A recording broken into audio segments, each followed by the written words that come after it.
Hello बच्चों, welcome in my channel mystery of chemistry club. जैसा कि आप जानते हो कि लास्ट वाले सेक्शन में हम लोगों ने बात की थी किसकी, तो एटॉमिक स्ट्रक्चर क्लास 11th हमारा चल रहा था, 12th में सॉलिड स्टेट चल ही रहा है और 9th और 10th के हमारे 10th का एक चैप्टर हमारा खत्म हो चुका है, उसका प्रयास वाला सेक्शन आना बाकी है और 9th का चैप्टर हम लोग खत्म करेंगे जल्दी ही।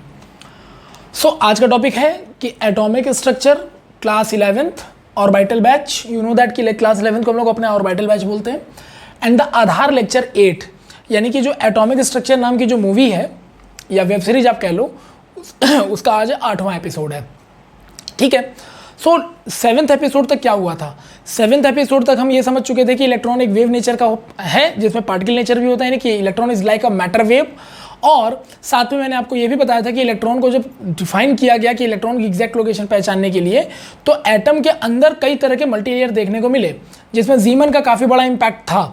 तो शेल, सबशेल, ऑर्बिटल, इन 3 जगहों पर यानी 3 लेयर्स में इलेक्ट्रॉन्स के पाए जाने की प्रोबेबिलिटी होती है।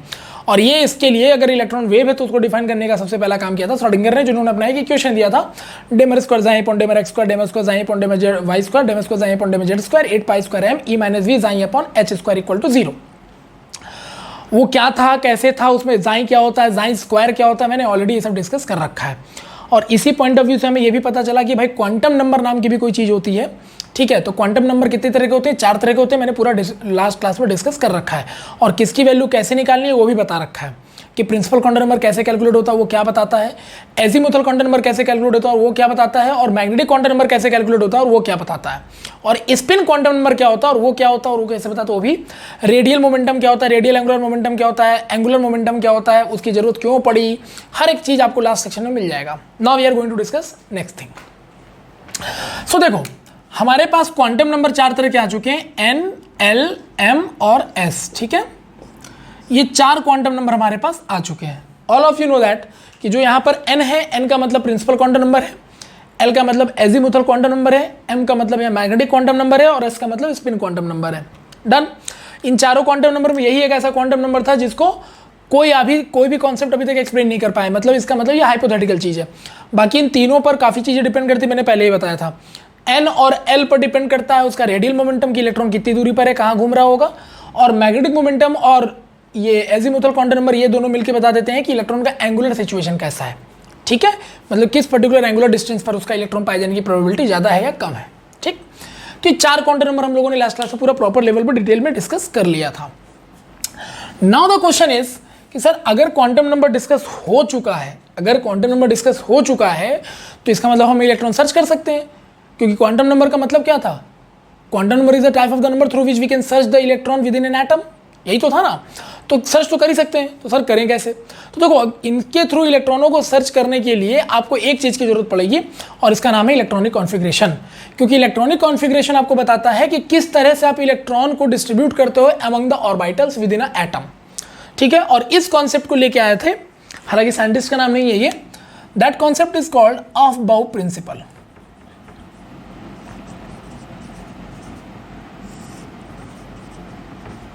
ठीक है, रिमेंबर दैट अबोव प्रिंसिपल जो था, पहला ऐसा प्रिंसिपल था जो इलेक्ट्रॉनिक कॉन्फ़िगरेशन की बात करता है। ठीक है, अब ये अबोव क्या है? तो कई लोगों के मन में कंफ्यूजन होता है कि above is the name of the scientist. No, it is not the name of the scientist. Above का मतलब यहां पर है, अबोव एक्चुअली एक जर्मन वर्ड है जिसका मतलब होता है असेंडिंग ऑर्डर। ठीक, तो ये प्रिंसिपल कहता क्या है? तो ये प्रिंसिपल ये कहता है कि आप असेंडिंग ऑर्डर में फिल करोगे। किसको फिल करेंगे? इलेक्ट्रॉन्स को। ऑब्वियसली आप इलेक्ट्रॉनिक कॉन्फ़िगरेशन कर रहे हो तो इलेक्ट्रॉन को ही फिल करोगे। तो इलेक्ट्रॉन का कॉन्फ़िगरेशन आप करोगे जब आप इलेक्ट्रॉन को फिल कर रहे होगे तो इलेक्ट्रॉन के पाए जाने की प्रोबेबिलिटी सबसे ज्यादा कहां पर है? मैंने लास्ट क्लास में बताया था, ऑर्बिटल्स में। तो जब आप इलेक्ट्रॉन्स को फिल कर रहे होगे उसके ऑर्बिटल्स में, तो इस बात का ध्यान रखिएगा कि वहां पर एक असेंडिंग ऑर्डर वेव में जाना चाहिए। और वो असेंडिंग ऑर्डर किसके रिस्पेक्ट में? तो ascending order with respect to their energy. Ascending order with respect to their energy, मतलब जब भी इलेक्ट्रॉनों को उसके ऑर्बिटल में फिल किया जाता है तो हर ऑर्बिटल्स का एनर्जी लेवल अलग अलग होता है। ये बात तो फैक्ट है, क्योंकि जीमन के इम्पैक्ट से, जब जीमन का इम्पैक्ट अप्लाई किया गया था तो उसमें स्प्लिटिंग हो रहा था। मतलब कि फाइन स्पेक्ट्रम लाइंस बन रहे थे। तो डेफिनेटली हर एनर्जी रेज अगर कई सारे स्पेक्ट्रम लाइन में टूटे तो उनके भी अपने अपने अलग अलग एनर्जी लेवल होंगे। तो जब आप ऑर्बिटल्स में इलेक्ट्रॉन को फिल कर रहे होगे तो वहां पर असेंडिंग ऑर्डर का ध्यान रखिएगा। तो यानी असेंडिंग ऑर्डर में ही आप इलेक्ट्रॉन को उसके ऑर्बिटल के वे में फिल करोगे। Done. Now the question is sir ये कैसे होता है? ठीक है, तो अबव प्रिंसिपल सभी को समझ में आ गया होगा। What do mean by aufbau principle? तो it is according to the above principle, whenever we fill the electron with in orbitals then electrons are arranged on the basis of their increasing order of energy. ठीक है, in ascending order. Increasing order मतलब ascending order. तो उनके energy के point of view से यानी कि हर orbitals की जो एनर्जी लेवल है ना उसके अकॉर्डिंग आप अरेंज करो। और कैसे अरेंज करो? मिनिमम से लेकर के मैक्सिमम एनर्जी के लेवल पे यानी कि असेंडिंग ऑर्डर में। ठीक है, सो कैसे होता है सर? तो देखो भाई, जब ऑर्बिटल्स के बारे में अबव प्रिंसिपल आया तो उन्होंने किन किन ऑर्बिटल्स का नाम लिया और कैसे लिया वो जरा ध्यान से समझिएगा। तो इसको मैं शॉर्ट वे में बता रहा हूं ताकि आपको मजा आ जाए इसका कॉन्फ़िगरेशन करके। तो देखो 1s 2s 2p 3s 3p। पहले तो आप इसे जल्दी से लर्न कर लो। 1s 2s 2p 3s 3p। तो 1s क्या है, 2s क्या है? सो ये ऑल दीज आर ऑर्बिटल्स। और ये ऑर्बिटल्स किसके अंदर होते हैं? सबशेल्स के अंदर होते हैं। ठीक है, तो सबशेल्स के अंदर जो ऑर्बिटल्स मिलेगा, ऑर्बिटल्स क्या थे? जो न्यूक्लियस के सबसे पास का लोकेशन जहां पर इलेक्ट्रॉन के पाए जाने की प्रोबेबिलिटी सबसे ज्यादा थी। तो सबशेल्स के अंदर जो ऑर्बिटल्स यानी कि सबशेल था, सबशेल में स्प्लिटिंग हुआ तो इतने सारे ऑर्बिटल मिलने लगे। ठीक, तो जो ऑर्बिटल्स मिलने लगे उनको हमने असेंडिंग ऑर्डर में फिल करना शुरू किया according to the above principle. इसका मैं शॉर्ट वर्जन आपको बता रहा हूं। तो 1s 2s 2p 3s 3p, पहले तो आप इसको जल्दी से लर्न कर लो, जल्दी से। 1s 2s 2p 3s 3p learn हो गया होगा। एंड इसके बाद आपको करना कुछ नहीं है, बस ये पेयर बना देना है sdp sdp। ठीक है, यानी sdp sdp के दो पेयर बना दो। उसके बाद sfdp एंड sfdp, इसके दो पेयर बना दो। मतलब समझ में आ गया?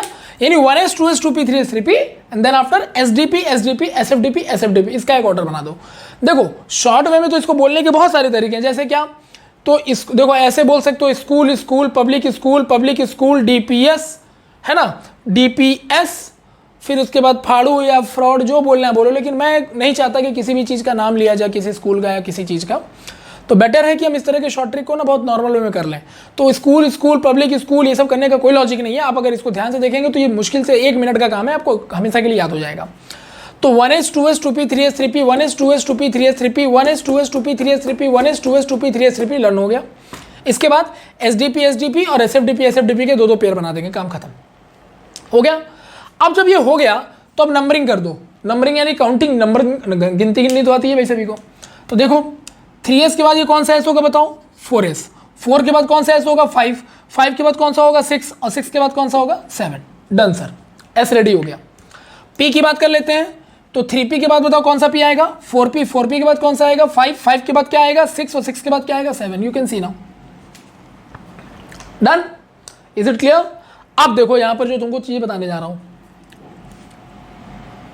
जब एनर्जी लेवल के ऑर्डर की बात आती है तो ये अगर आपका न्यूक्लियस है ना, तो यहां पर जो सबसे पहला मिलेगा वो s ऑर्बिटल मिलने के चांसेस है, s सबशेल मिलने के चांसेस है। इसके बाद p, इसके बाद d, इसके बाद f। इस तरह से एनर्जी लेवल बढ़ता चला जाता है।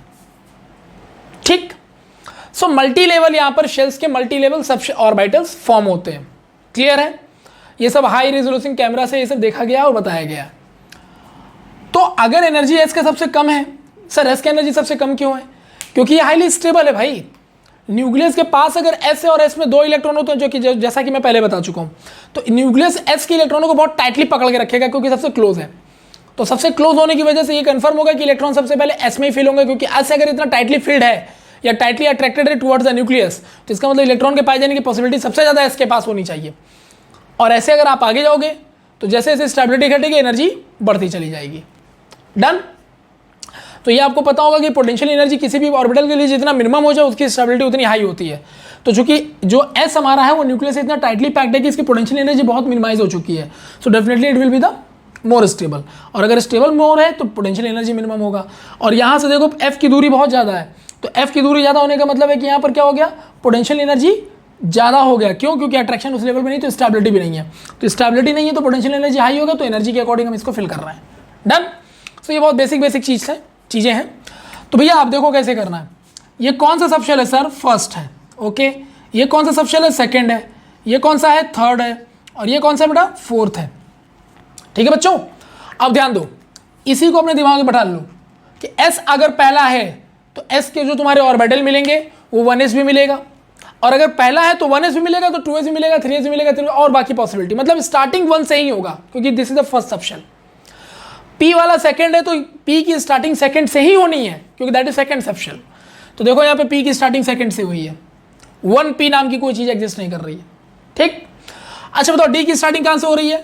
3 से, तो इसका मतलब स्टार्टिंग ही इसका थर्ड से होगा। Third subshell is the third layer, मतलब पहले S और P के लेयर कंप्लीट हो जाएंगे तभी D का लेयर आएगा, नहीं third layer is the D layer. तो इसका मतलब ये हो गया कि जो थर्ड वाला जो होगा वो D का स्टार्ट करेगा। इसका मतलब है कि D को कहां से स्टार्ट करना चाहिए? 3 से। तो D आपका 3 से स्टार्ट हो गया, तो अगर D 3 हो गया देन आफ्टर 4 हो सकता है, देन आफ्टर 5 हो सकता है, देन आफ्टर 6 हो सकता है, कुछ भी याद नहीं करना पड़ेगा। F बताओ कौन सा है? फोर्थ सबशेल है, तो यहाँ स्टार्टिंग ही 4 से हो रही है, तो यानी कि 4 and 5। डन, आसान है।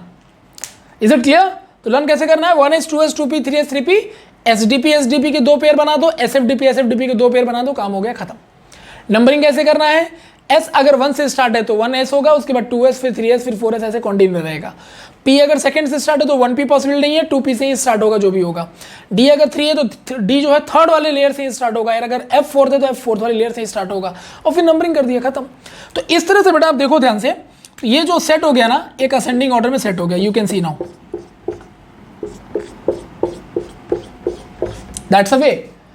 सो इस तरह से इलेक्ट्रॉन को बढ़ते हुए उसके एनर्जी के ऑर्डर में या क्रम में भर दिया गया, यानी हमने अबव के पूरे फॉर्मेट को फॉलो अप किया है, और अबव ने जो सिखाया वही किया। अबव ने बोला कि भैया जब भी इलेक्ट्रॉन को फिल करते हो ना तो असेंडिंग ऑर्डर में ही फिल करना उसके एनर्जी के लेवल के पॉइंट ऑफ व्यू से, तो मैंने कर दिया।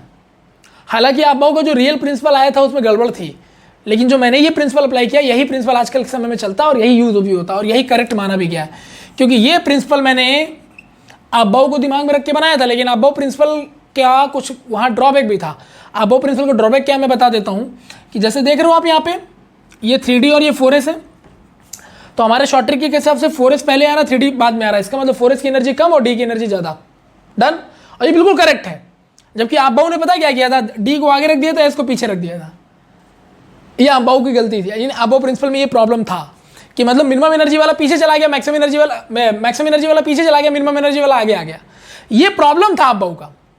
तो सर फिर जब प्रॉब्लम था तो आपने प्रॉब्लम वाला ना बता के सही वाला बताया, तो प्रॉब्लम वाले का क्या? तो प्रॉब्लम जो था उसको सही कैसे किया सर आपने? ये कैसे कर दिया? कोई प्रूफ होगा ना इसके पीछे कि आपने अपने मन से कर दिया? तो देखो अबव में ज़्यादा एनर्जी वाले को पहले रख दिया गया था और कम वाले को बाद में रख दिया गया था, जो कि उसका ड्रॉबैक रहा है। लेकिन इसको सुधारने के लिए फिर हम लोगों ने यूज़ किया N+L लॉ। तो यानी कि ध्यान रखिएगा, N+L law is the modern law जो बताता है कि एक्चुअली में ऑर्बिटल्स की एनर्जी आप कैसे निकाल सकते हो, और अगर आपको ऑर्बिटल की एनर्जी निकालनी आ गई तो उसको फिर असेंडिंग ऑर्डर में रखने में आपको कोई प्रॉब्लम ही नहीं है। तो ये जो आप देख रहे हो ना असेंडिंग ऑर्डर में मैंने जो शॉर्ट वे में अरेंज कर दिया, एक्चुअली ये N+L लॉ को फॉलो करके बनाया गया ताकि अबव की जो ड्रॉबैक से कमियां थी उनको दूर किया जा सके। तो N+L लॉ क्या होता है sir? All of you know that, मैंने लास्ट लेक्चर में बताया भी था। N क्या होता है बताओ? शेल। और शेल क्या होता है? मेन एनर्जी लेवल, है ना, मुख्य जो सबसे पहले होता है। तो ये मेन एनर्जी लेवल है सर, मुख्य एनर्जी लेवल, यानी कि कहीं ना कहीं यहां पर इलेक्ट्रॉन्स की एनर्जी की बात हो रही है। और L क्या होता है? सबशेल को रिप्रेजेंट करता है, ये याद है ना, एजिमुथल क्वांटम नंबर जो डायमेंशन बताता है। और जो सबशेल्स हैं उसको क्या कहेंगे? तो चूंकि शेल के अंदर सबशेल्स होते हैं, यानी सबशेल से शेल बने होते हैं, तो अगर ये मेन एनर्जी लेवल है तो ये क्या हो जाएगा? सब एनर्जी लेवल, यानी उसके अंदर का एनर्जी लेवल। यानी इन दो ही जगहों पर किसी भी इलेक्ट्रॉन्स के एनर्जी से रिलेट करके हम बात कर सकते हैं, क्योंकि ऑर्बिटल में हम एनर्जी नहीं निकाल सकते इलेक्ट्रॉन का। Why? Because the reason is that कि भैया ऑर्बिटल का सिचुएशन ये है कि हमने अभी वेव थ्योरी पढ़ा था श्रोडिंगर का, उसमें ये कहा गया कि ऑर्बिटल एक ऐसा इमेजिनरी एरिया है अराउंड द न्यूक्लियस जहां पर इलेक्ट्रॉन के पाए जाने की प्रोबेबिलिटी होती है, मैक्सिमम होती है, लेकिन ये कंफर्म नहीं है कि जो ऑर्बिटल्स हैं उसके एनर्जी लेवल अगर इस तरह से प्रोबेबल फॉर्म में होंगे तो उस कंडीशन में जब हमें इलेक्ट्रॉन का एग्जैक्ट लोकेशन ही नहीं पता होगा, प्रोबेबिलिटी पता होगी, तो एनर्जी भी प्रोबेबल हो जाएगा। तो that energy is not able to calculate. इसीलिए हमको एनर्जी निकालने के लिए मेन एनर्जी लेवल और सब एनर्जी लेवल पर डिपेंड रहना पड़ता है, जो हमें एग्जैक्टली पता है कि क्या है। ठीक है, by the help of the Bohr Bury, shell बताया था बोरबरी ने और सबशेल बताया था सोमरफेल्ड के कॉन्सेप्ट ने। डन। तो सर इसका मतलब अगर इन दोनों एनर्जी को उठा के जोड़ दें तो टोटल एनर्जी निकल जाएगा, मेन एनर्जी प्लस सब एनर्जी। तो टोटल एनर्जी निकल गया सर, उसी एनर्जी की तो हम बात ही कर रहे हैं। और अगर एनर्जी निकल गया तो उसको असेंडिंग ऑर्डर में सेट कर देंगे तो सर यहाँ पर इलेक्ट्रॉनिक कॉन्फिगरेशन रेडी हो जाएगा। लेकिन अब्बाउ का ड्रॉबैक ये था कि भाई ज़्यादा एनर्जी वाले को पीछे और कम एनर्जी वाले को आगे रख दिया था। तो इसको आपने सही कैसे किया? तो भाई the help of the n plus l law. तो सर ये करता कैसे है? तो दोनों एनर्जी लेवल हमको निकालना पड़ेगा। और आप ये मत बोलना कि सर हमको ये निकालना नहीं आता, क्योंकि एन और एल कैसे निकलता है लास्ट क्लास में पूरे डिटेल में आपसे बात हो चुकी है। ठीक है, तो जब भी आप ये एपिसोड देखते हो ना तो प्लीज़ पुराने वाले एपिसोड्स को देखने के बाद ही यहाँ पर आया करिए। ठीक है, I request to all of you. Done. तो कैसे निकलेगा एन प्लस एल, चलो देखते हैं, ध्यान से समझिएगा। ठीक है, देखो एन प्लस एल लॉ कहता क्या है? एन प्लस एल लॉ का जो पहला पॉइंट है, ध्यान से सुनिएगा, एन प्लस एल लॉ का जो पहला पॉइंट है at the rate of one, यानी पॉइंट नंबर 1 कहता है minimum n, if n plus l value is minimum, तो उस केस में energy will be minimum. Simple. अगर आप किसी ऑर्बिटल के लिए एन प्लस एल निकाल रहे हो, मान लो 2 ऑर्बिटल है, दोनों के लिए एन प्लस एल निकाला आपने, जिसका मिनिमम आ गया उसकी एनर्जी मिनिमम। सिंपल, क्योंकि एन और एल क्या है? 2 एनर्जी लेवल का एडिशन है, एक मेन एनर्जी लेवल का, एक सब एनर्जी लेवल का, तो टोटल एनर्जी का एडिशन है। और अगर एनर्जी मिनिमम आ रहा है तो इसका मतलब साफ है कि इलेक्ट्रॉन, अबव प्रिंसिपल क्या कहता है, इलेक्ट्रॉन कैसे अरेंज करना है, ascending order of their increasing order. तो यानी मिनिमम एनर्जी वाला पहले भर जाएगा, इसीलिए energy will be minimum for that. तो जिसका मिनिमम एनर्जी होगा इलेक्ट्रॉन पहले उसमें फिल हो जाएगा। डन।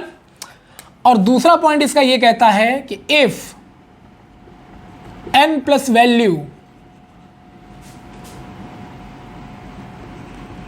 आर इक्विवेलेंट या equal, then minimum value of n has minimum energy. तो दूसरा क्या कह रहा है? दूसरा लॉ ये कह रहा है भैया कि अगर मान लो तुम लोग दोनों ऑर्बिटल का एन प्लस एल निकाला, सपोज करो कि दोनों का एन प्लस एल का वैल्यू जो है इक्वल आ जाए, अगर मिनिमम आ गया किसी एक का तब तो बात ही खत्म, इलेक्ट्रॉन पहले उससे भरेगा क्योंकि उसकी एनर्जी मिनिमम है, और हमको भरना कैसे? Ascending order of the energy level.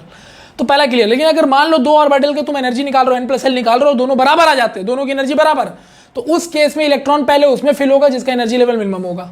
ठीक है, तो भैया जिसका एन मिनिमम हो जाएगा उसका एनर्जी भी मिनिमम हो जाएगा, और अगर एनर्जी मिनिमम हो जाएगा तो हमें असेंडिंग ऑर्डर के अकॉर्डिंग पहले मिनिमम एनर्जी में इलेक्ट्रॉन भरना, उसके बाद वाले में भरना है। डन। तो कुल मिला के ये एनर्जी लेवल को डिफाइन करने का तरीका था। अब इसी चीज को देखो ना, अब्बाउ ने क्या बताया मैंने, अकॉर्डिंग टू अब्बाउ क्या था? तो देखो प्रॉब्लम ये थी, ध्यान से सुनिएगा, अब्बाउ के अकॉर्डिंग ये हो गया था कि उसने 3D को पहले रख दिया और 4s को बाद में रख दिया। मतलब अब्बाउ का अकॉर्डिंग ये था, जो कि गलत था। इसका एनर्जी उन्होंने ज़्यादा बोला, इसका कम बोल दिया, पता नहीं कैसे बोला, ऐसा हो सकता है उन्होंने ऐसे बोला 3 के बाद 4 आता है, तो इसी हिसाब से एनर्जी सेट कर दिया हो। ठीक है, इसका मतलब पता है तुमको, अब्बाउ को भी ना शेल का ही प्रॉपर वे में था, तो अब्बाउ ने भी शेल को मान के ही किया था। क्योंकि आपको पता ही है कि मैंने लास्ट लेक्चर में आपको बताया था, जो भी यहाँ पर आप लास्ट में यहाँ 1 देख रहे हो, ये 2 देख रहे हो, ये 3 2 देख रहे हो, ये 3 देख रहे हो, ये 3 देख रहे हो, ये सब क्या रिप्रेजेंट करता है बेटा? शेल रिप्रेजेंट करता है। जबकि ये जो S है, P है, S है, P है, S है, P है, D है, ये सब शेल रिप्रेजेंट करता है ना। तो अगर अब्बाउ का अगर ये लॉजिक था कि 4s आगे और 3 पहले होगा, तो शायद उन्होंने ये सोचा होगा कि काउंटिंग के अकॉर्डिंग 4 बाद में आ रहा है, 3 पहले आ रहा है, तो 3 का एनर्जी कम, 4 का एनर्जी ज़्यादा। Is it clear? यानी उनको केवल शेल पे डिपेंडेंसी था, 3 और 4, यानी जो शेल्स होते हैं, सब शेल की एनर्जी को शायद जानते ही नहीं थे। इसका मतलब अब्बाउ प्रिंसिपल जो था वो हमें लगता है कि सोमरफेल्ड मॉडल से पहले आया होगा। डन। तो एवरीथिंग इज क्लियर ना? मजा आ रहा है ना तुम लोगों को कि कैसे हर बंदा आ रहा है, अपनी अपनी बात कर रहा है, लेकिन कहीं ना कहीं इधर उधर हो जा रहा है, मिसमैच हो जा रहा है, फिर उसको हम लोग सुधारते रहते हैं। ठीक, तो ये अकॉर्डिंग टू अब्बाउ था। लेकिन अब अगर according to n plus l बात करें तो इसका हम एन प्लस एल निकाल लेते हैं तो हमें आइडिया लग ही जाएगा यार, है ना। तो इसको मैं रफ कर देता हूं, इसको नोट तो कर ही लिया होगा। 1s2s2p SDP 1s2s2p 3s3p SDP SDP SFDP SFDP। Now अब एन प्लस एल निकाल के देखते हैं कि भाई किसकी एनर्जी ज़्यादा किसकी है। तो ये बेटा 3D और ये 4s है। चलो इसके लिए एन प्लस एल निकालो। तो आपने बताया सर एन शेल होता है 3 और D तो डी क्या होता है बेटा, 2 डायमेंशनल होता है ना, लास्ट सेक्शन में बताया था। और एल यानी एजीमुथल क्वांटम नंबर, यानी जो सबशेल होता है एल एजीमुथल क्वांटम नंबर, ये उसकी किसकी बात करता है, डायमेंशंस की बात करता है। डायमेंशन से सबशेल का आइडिया लग जाता है। तो भैया हमें एल जो है किसका निकालना है, डी सबशेल का निकालना है। और डी कैसा होता है, 2 डायमेंशन, लास्ट सेक्शन बताया था। तो 2 डायमेंशन तो बेटा एल की वैल्यू क्या हो गई, 2 हो गई, तो it will be 5। Am I clear to all of you? ठीक है। अच्छा अब इसका n प्लस एल निकालो तो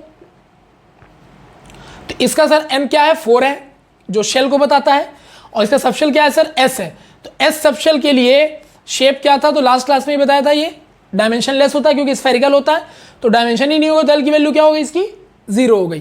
तो ऐसे में 4 + 0 कितना आ गया, 4 आ गया। So now tell me one thing, एक n प्लस एल 5 आ रहा है, एक n प्लस एल 4 आ रहा है। रूल के अकॉर्डिंग अगर n प्लस एल की वैल्यू मिनिमम है तो जरा बताओ, तो इसकी एनर्जी 5, इसकी एनर्जी 4 है, वैल्यू के अकॉर्डिंग सोचो तो इसकी एनर्जी मिनिमम है ना बेटा, तो जिसकी एनर्जी मिनिमम है इलेक्ट्रॉन पहले उसमें फिल करेगा, अकॉर्डिंग टू आपको ये होना चाहिए था। तो ऐसे में इसका जो एनर्जी होगा वो मिनिमम हो जाएगा, फैक्ट है ये बात।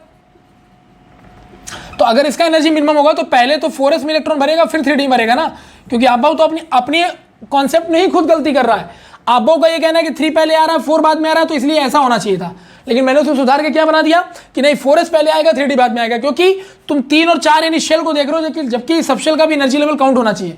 तो हमने सबशेल का एनर्जी लेवल काउंट करने के लिए n में l जोड़ दिया, तो इससे दोनों की एनर्जी काउंट हो गई कंप्लीटली, और जिसकी एनर्जी मिनिमम हो गई तो अकॉर्डिंग टू आप का मतलब क्या होता है, असेंडिंग ऑर्डर। तो असेंडिंग ऑर्डर तो ऐसे ही ना होगा, इसका मिनिमम एनर्जी इसका मैक्सिमम एनर्जी, तो इलेक्ट्रॉन ऐसे भरे जाने चाहिए थे। तो इस तरह से हमने जो आपको शॉर्ट ट्रिक बताया 1s 2s 2p 3s 3p sdp sdp sfdp sfdp, उसके अकॉर्डिंग मेरा ये बिल्कुल करेक्ट है, जबकि आप के अकॉर्डिंग ऐसा था।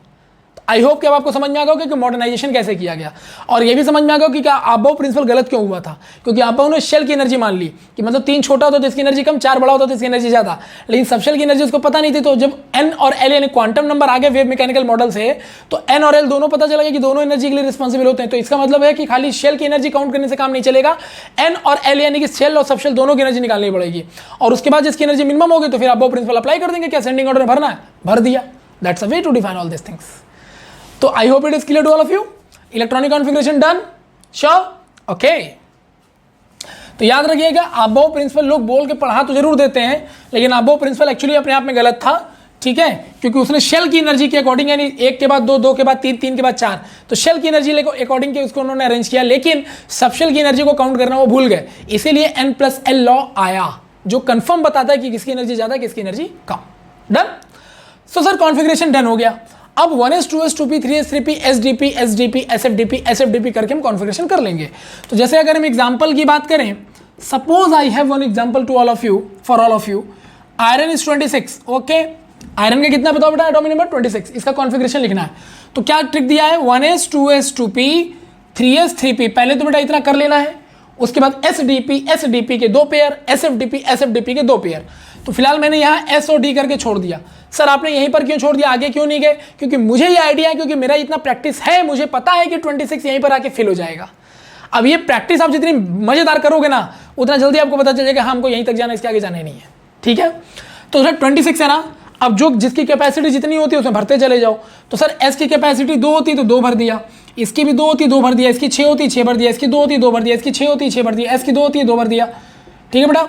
अब d की कैपेसिटी 10 होती है, 10 तक हम इलेक्ट्रॉनों से फिल कर सकते हैं, सब लास्ट लेक्चर में बता चुका हूं। तो यह कैसे भरे, पहले ये चेक करो इलेक्ट्रॉन कितने हो गए और कितने बचे। तो 2 2 4 6 10 2 12 6 18 2 20, 20 हो गए। हमें 6 और भरने हैं क्योंकि 26 है मेरे पास, तो सर 6 ही इलेक्ट्रॉन मेरे पास बचे, तो हम 6 ही भरेंगे। और उसकी कैपेसिटी 10 की है, मतलब 10 लोगों को आराम से ऑब्टेन कर सकता है, तो 6 नहीं तो 6 को क्यों नहीं कर लेगा। हाँ 11 होता तो नहीं करता, फिर हमको आगे जाना पड़ता। डन। सो ये हो गया सर। अब उसके बाद सर नंबरिंग कैसे कर देंगे, अरे 3s के बाद 4s आता है, डी कहां से बेटा स्टार्ट होता है, 3 से। ये लीजिए सर कॉन्फ़िगरेशन डन। और ये कॉन्फ़िगरेशन कौन से प्रिंसिपल से, n + l, क्योंकि देख सकते हो आप s की एनर्जी मिनिमम थी बेटा और 3d की एनर्जी मैक्सिमम थी, अभी थोड़ी देर पहले मैंने बताया। तो ये n + l लॉ से यहाँ वैलिड हो रहा है, जबकि आबो प्रिंसिपल में बेटा d आगे आ जाएगा, s आगे चला जाएगा, 3 और 4 वाला कॉन्सेप्ट से। तो हम लोगों को कौन सा करना है सर, तो हम लोगों को बेटा हमेशा कौन सा करना है, ऑफ बाउ प्रिंसिपल जो करना है या कॉन्फ़िगरेशन करना है, उसमें n + l लॉ लगा के ही करना है। और वो आपको लगाने की जरूरत नहीं, क्योंकि उसका भी शॉर्ट ट्रिक मैंने परमानेंट आपको दे दिया, ये आप चेक कर लेना। चाहे इस ऑर्बिटल की एनर्जी निकालो, चाहे इसकी निकालो, चाहे इसकी निकालो, सब आपको दिखाई देगा कि सबका एनर्जी लेवल बिल्कुल n + l लॉ से सेट है। इसलिए आपके दिमाग से टेंशन ही मैंने गायब कर दिया, ठीक है। लेकिन ये बताना जरूरी था कि आखिर n + l लॉ आया क्यों, क्योंकि अबाउ प्रिंसिपल में प्रॉब्लम थी, क्यों थी मैंने सब बता दिया। कर पाएंगे कॉन्फ़िगरेशन? Is it clear? तो ये कॉन्फ़िगरेशन करने के तरीके होते हैं। तो इस तरह से आप किसी भी एलिमेंट का कॉन्फ़िगरेशन कर सकते हो। और सबसे पहले इस वीडियो देखने के बाद जब आप कॉन्फ़िगरेशन समझ जाओगे तो उस केस के बाद आपको कम से कम 20 एलिमेंट पर कॉन्फ़िगरेशन प्रैक्टिस कर लेना चाहिए। इससे क्या होगा, आपका माइंड सेट हो जाएगा और उसके बाद बड़े से बड़े एलिमेंट का भी कॉन्फ़िगरेशन पूछेगा तो then you can do it. Am I clear? चलो,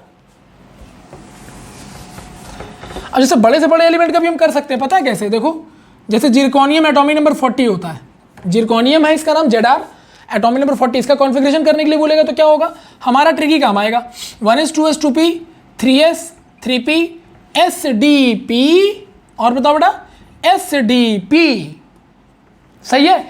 उसके बाद sfdp, लेकिन चेक कर लेते कि यहीं तक तो मेरा नहीं हो जाएगा क्योंकि 40 ही इलेक्ट्रॉन है। भर के देखते हैं, ठीक है बेटा, भरो। s में 2, p में 6 2 10 6 2, चेक करो तो कितने हो गए, 2 2 4 6 10 2 12 6 18 2 20 10 30 6 36 2 38 और 2 40। डन, जरूरत नहीं पड़ी p की, सही है।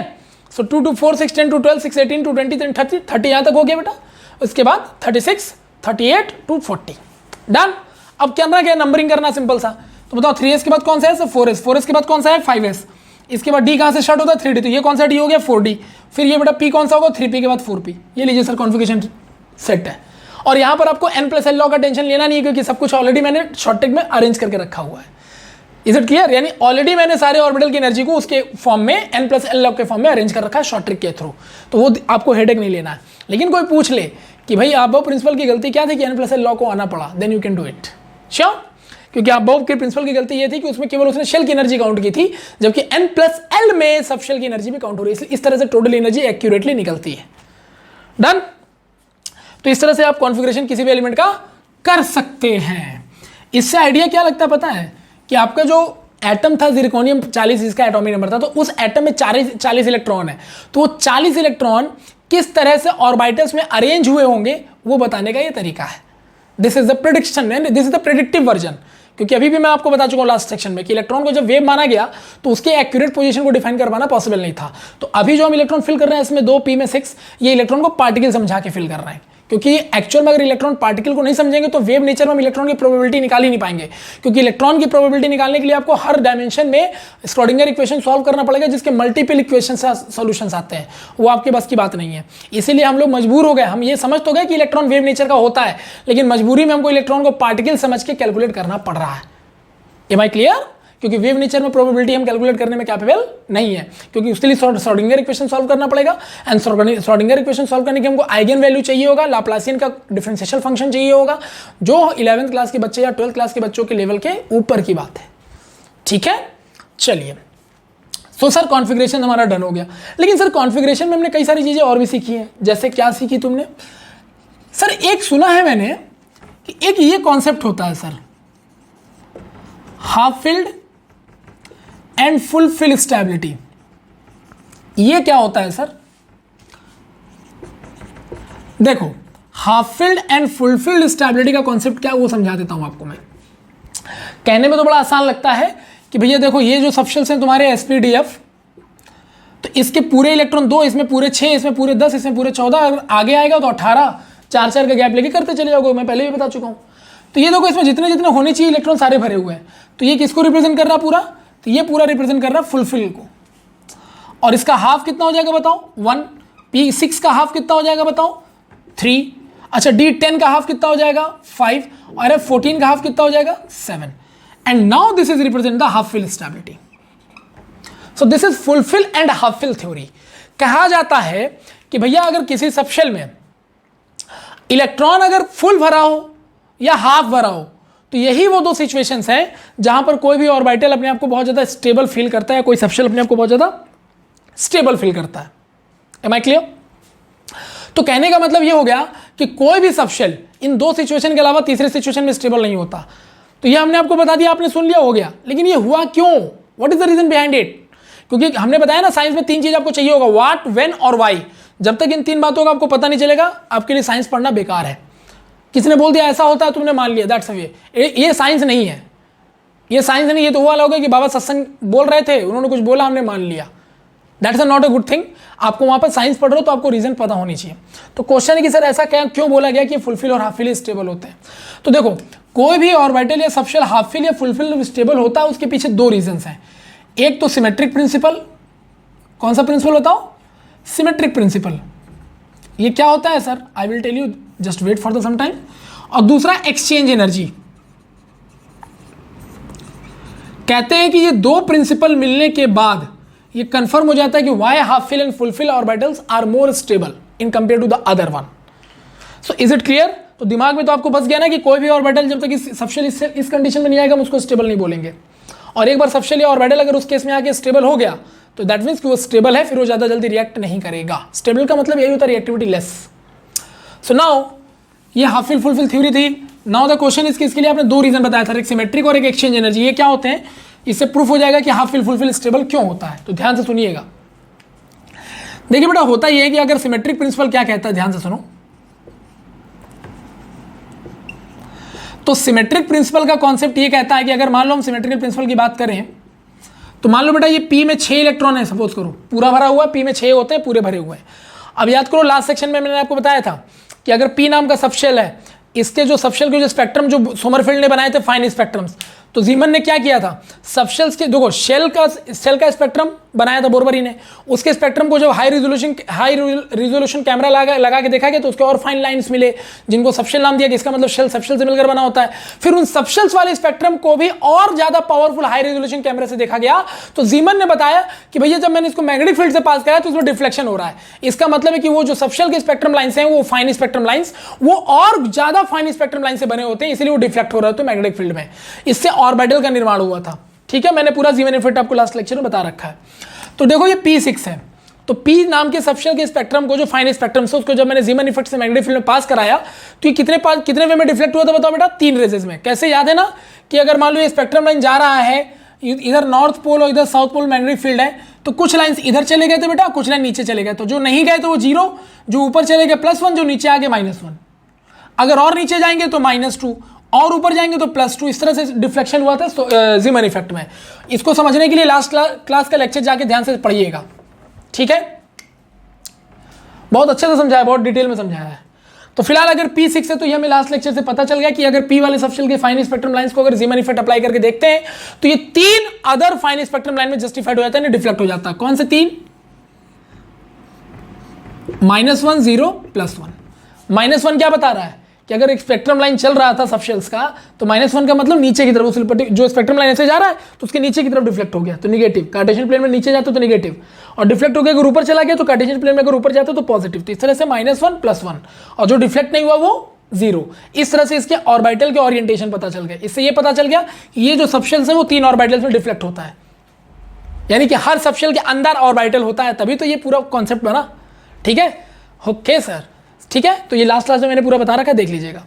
तो ऑर्बिटल का ओरिएंटेशन हमें पता चल गया, डन। इसको मैग्नेटिक क्वांटम नंबर नाम दिया गया था, इसलिए नाम दिया गया क्योंकि मैग्नेटिक फील्ड के थ्रू ही पता किया था जीमन ने। ठीक है, ओके। तो 6 इलेक्ट्रॉन कैसे भरते, तो इसके लिए भी मैंने लास्ट क्लास में आपको बताया था हुंड का लॉ। हुंड ने कहा था झुंड नहीं बनाना है, याद है? तो झुंड नहीं बनाना मतलब सर एक एक इलेक्ट्रॉन भरना है, जो एक जैसे स्पिन वाले पहले वो भरना है। झुंड ना बनाने का मतलब होता है कि जो सेम पैरेलल स्पिन वाले हैं उनको पहले भर दो। मतलब कहने का कि अगर आप एंटी क्लॉकवाइज भरना चाहो तो एंटी क्लॉकवाइज भर दो, क्लॉकवाइज भरना चाहो तो क्लॉकवाइज भर दो, क्योंकि इसके लिए कोई लॉ तो बना नहीं है। तो आप इंडिपेंडेंट हो। तो देखो मैंने अगर ये वाला मैंने आपको लास्ट क्लास में बताया था कि जब बेटा हम इलेक्ट्रॉन को ऐसे दिखाते हैं तो एंटी क्लॉकवाइज, और अगर ऐसे दिखाते हैं तो क्लॉकवाइज। ये पूरा डिटेल में है पूरा लास्ट लेक्चर में। तो हमने ऐसे मान लिया, ठीक है। और देखो मैंने पहले एंटी क्लॉकवाइज वालों को भर दिया। सर पहले एंटी क्लॉकवाइज क्यों भरे, क्लॉकवाइज क्यों नहीं भरे? अरे हम एंटी क्लॉकवाइज भी भर सकते हैं और क्लॉकवाइज भी भर सकते हैं, लेकिन समस्या ये है कि हमारी जितनी भी बुक्स हम लोग अपने आसपास देखते हैं लगाते हैं वो लोग एंटी क्लॉकवाइज को पहले फिल करते हैं, तो हमको उनके अकॉर्डिंग चलना ही पड़ेगा, क्योंकि हमारे न्यूमेरिकल्स या क्वेश्चन उसी के अकॉर्डिंग ही आते हैं।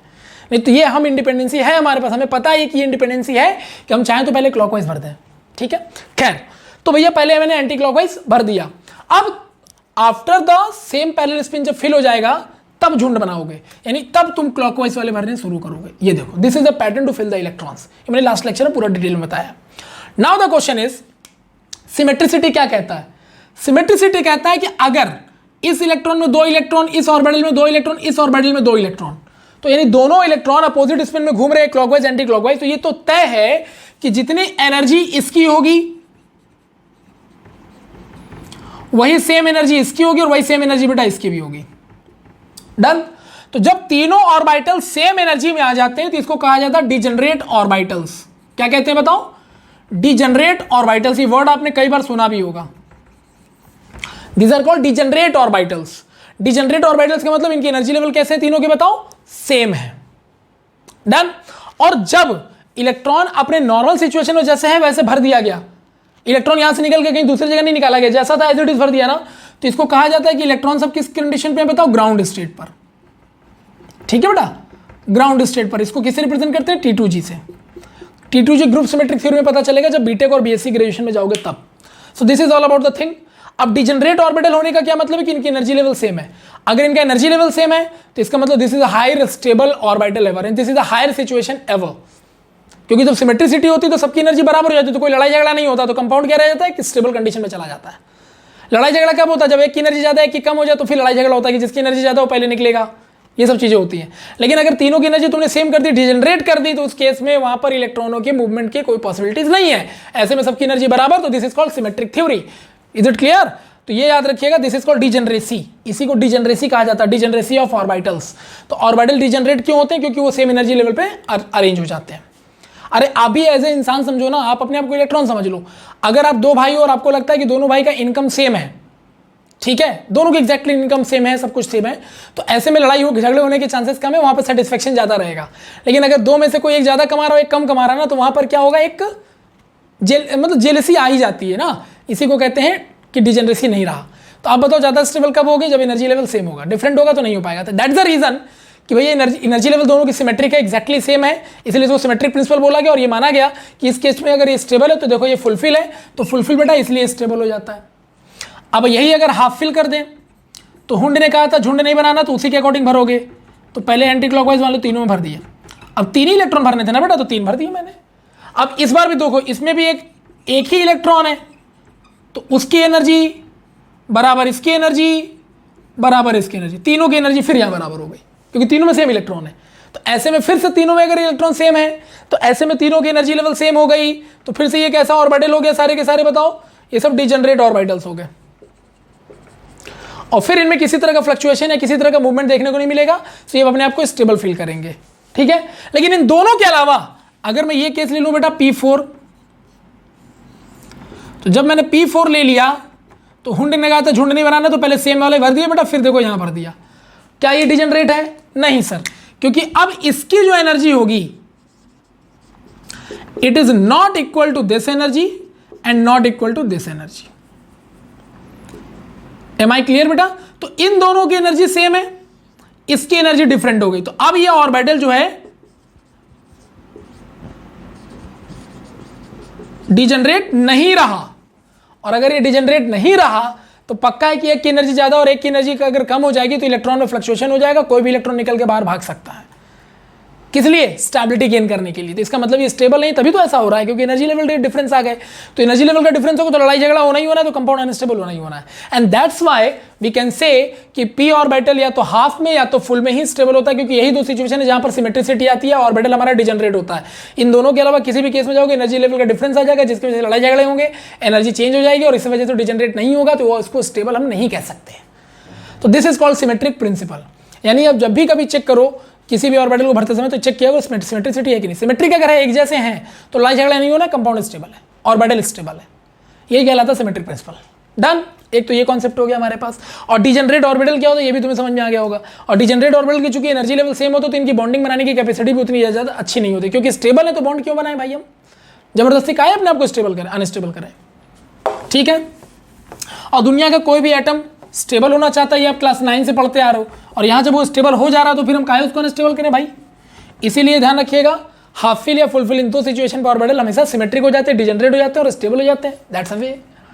और दूसरा थ्योरी है बेटा एक्सचेंज एनर्जी। ये मैथमेटिकल एक्सप्लेनेशन है कि आखिर क्यों स्टेबल हो जाते हैं।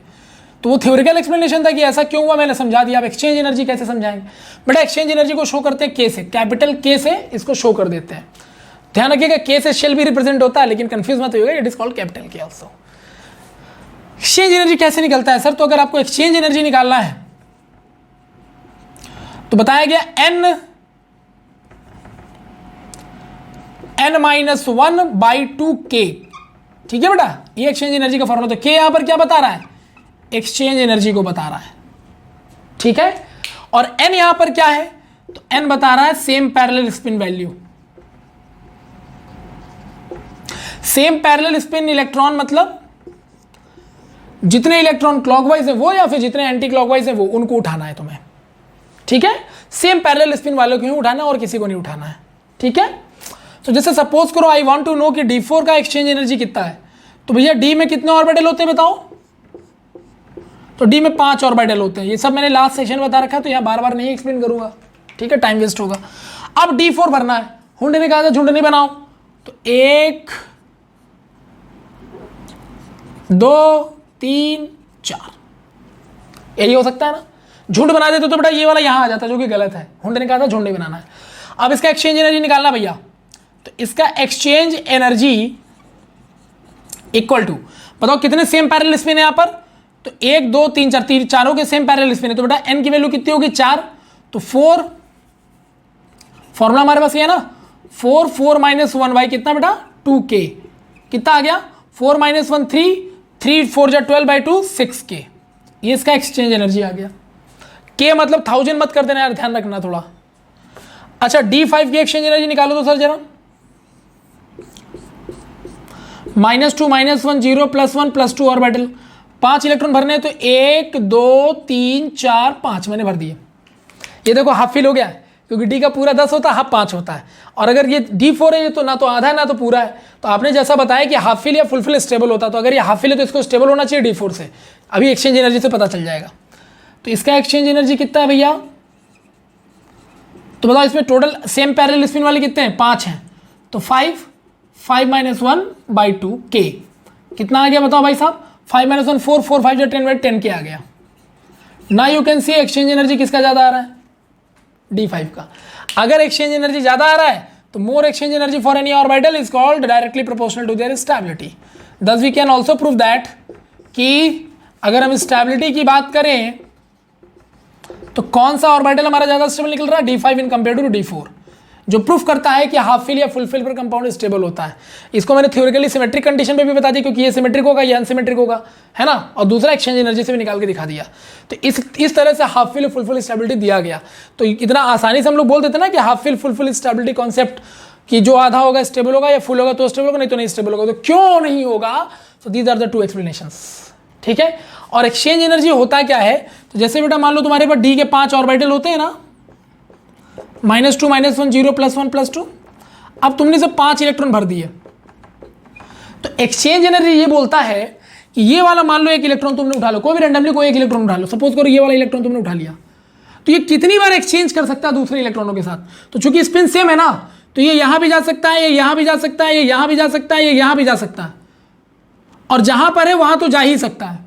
मतलब यहां पर जाने के बाद वापस आना चाहे तो यहां वापस आ भी सकता है।